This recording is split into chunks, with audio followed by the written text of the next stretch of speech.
আসসালামু আলাইকুম। এই তো দেখতে পাচ্ছেন আমার হাতে এটা পাতি কুমড়া। আজ আমি পাতি কুমড়ার ডাল রান্না করব। আপনারা খেয়েছেন কি না জানি না, খুব মজা।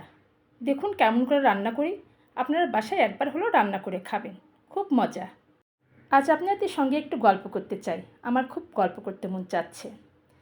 আসলে আমরা অনেক সময় আমাদের ভিডিওগুলো গান দিয়ে, ইসলামিক কোনো কথা দিয়ে, অন্য কোনো শব্দ ব্যবহার করে রান্নার ভিডিওগুলো আপলোড করে থাকি, কি অন্যান্য ভিডিও আপলোড করে থাকি। হয়তো কারো ভালো লাগে, কারো ভালো লাগে না। আসলে এটা মিডিয়া জগৎ, মিডিয়া জগতে সব কিছু চলে।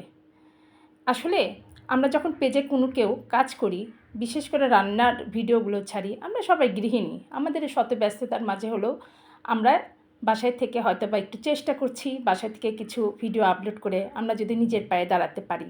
এই জন্য আমাদের প্রতিদিন ভিডিও ছাড়তে হয়। ভিডিও না ছাড়লে রিচ কমে যায়।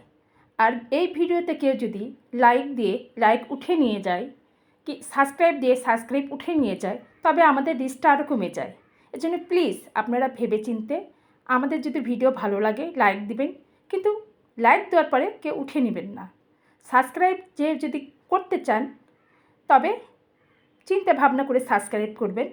সাবস্ক্রাইব করে সাবস্ক্রাইব উঠে নেবেন না, কারণ আমাদের ভিডিও রিচটা আরও কমে যায়। চেষ্টা করব আমরা আরও শিক্ষণীয়, বড় ছোট ভালো ভিডিও বানানোর জন্য। আসলে সফলতা একদিনে আসে না, কারো অল্প সময় আসে, কারো অনেক সময় লাগে।